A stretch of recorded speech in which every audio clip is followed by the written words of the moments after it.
Welcome everybody. My name is Al Quackenbush.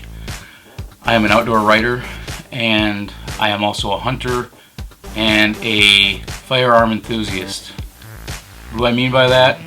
I love to hunt and I love to shoot at the range and I like to reach out and touch something. That being said, about a year and a half ago I got an itch to want to build a rifle that I could go pig hunting with and long range shooting. When I say long range shooting, I don't mean 500-600 yards, I mean past 1,000 and beyond. I decided I was going to build an AR-10 chambered in .308. Now I know the .308 is not characteristically the best long range round, but it is a good hunting round and it is a good long range round, and I figured they can meet in the middle and it would work well for me.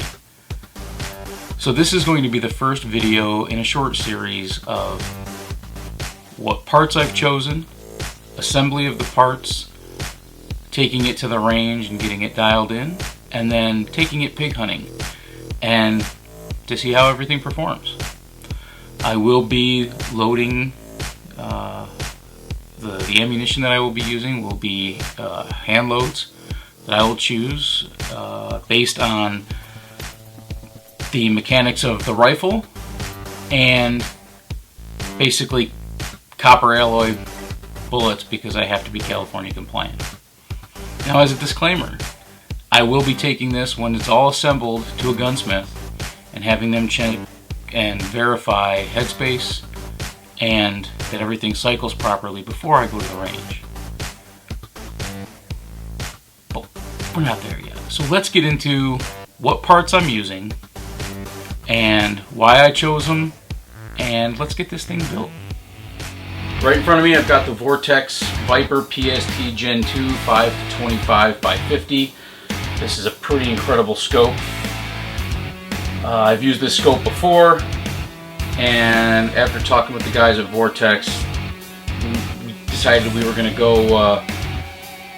go this route because most of the time I'm going to be shooting pigs at 100 yards or more. Otherwise I'd be hunting with my bow. So we've got that. Awesome scope. Illuminated reticle, can reach out and touch something. I've also got the switch view throw lever that I can put on here on my dial, and I can rotate it with just one finger back and forth. I really like those switch view throw levers. New to me, I've got the internal scope cap. These caps go right over each end of the scope to protect your lens. They're better than any scope cap. And I've got the honeycomb on the fore end, and the back end I've got a dial that can allow a lot of light in, or I can dial it down just like on a camera lens with the f-stop, but with a high f-stop. And I've got really small pinhole developed by a military sniper. I was blessed to be able to talk to him and get some real good detail about these, and I really can't wait to start using them this year.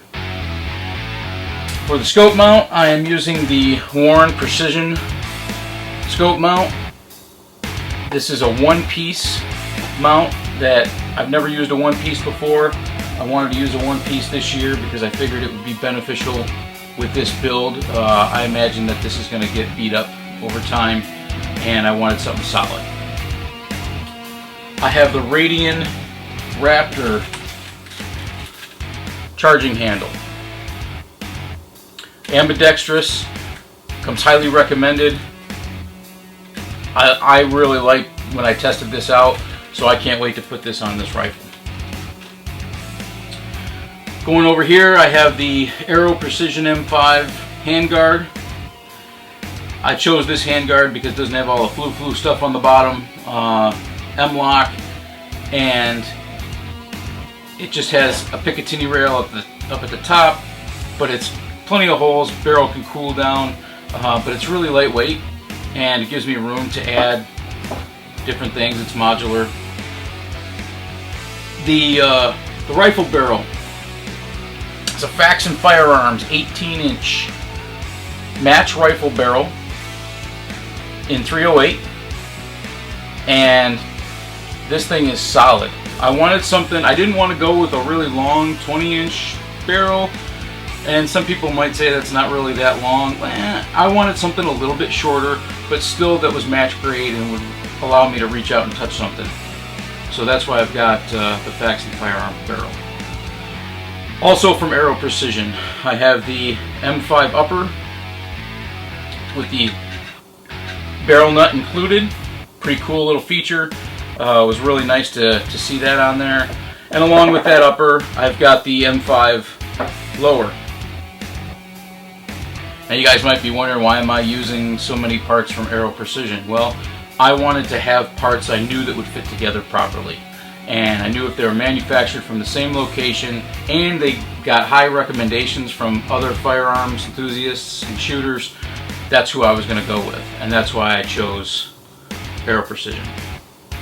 My BCG, my bolt carrier group, is again 308 from Faxon Firearms. Solid, really well built, and can withstand a punch. I wanted to go with quality on that. Buffer spring is a Strike Industries flat wire buffer string, silicone and chrome. Another highly recommended product. This stock is the Fab Defense GL shock stock. It's got the cheek riser and it's got the six position buffer tube, excuse me. Let's jump over here. I've got the Aero Precision lower parts kit and the additional lower parts kit, the base kit there, that I'm going to be using most of the parts. Not all of them, you'll see why. I have a trigger safe. This here will actually go on covering the trigger to help prevent accidental discharge. This is made for the AR-15, but I did test it out. It will work on this lower. We'll see when it's all assembled, but that is my goal, is to continue to use that. I have the 15¼ inch buffer tube from Aero Precision, along with a .750 gas block. Not buffer tube, but gas tube. And then I have the gas block. Going on the end of the barrel, I've got the Tank 3 muzzle brake, the Tank 3 muzzle brake from Accutech.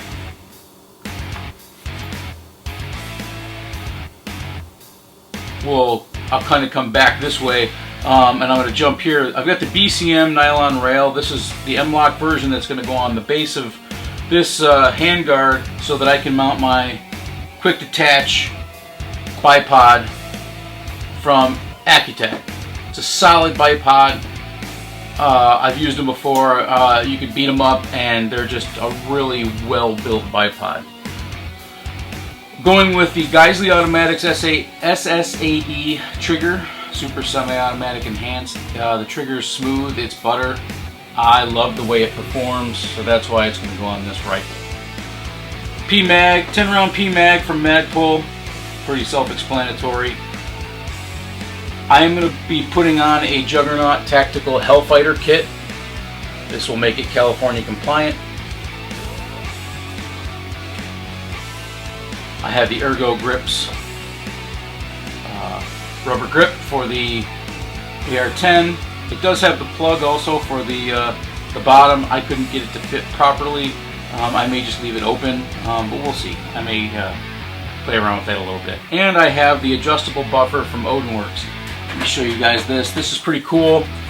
I can add or I can remove weights based on the chargeback, the blowback from the gas, and have it make sure that it cycles properly.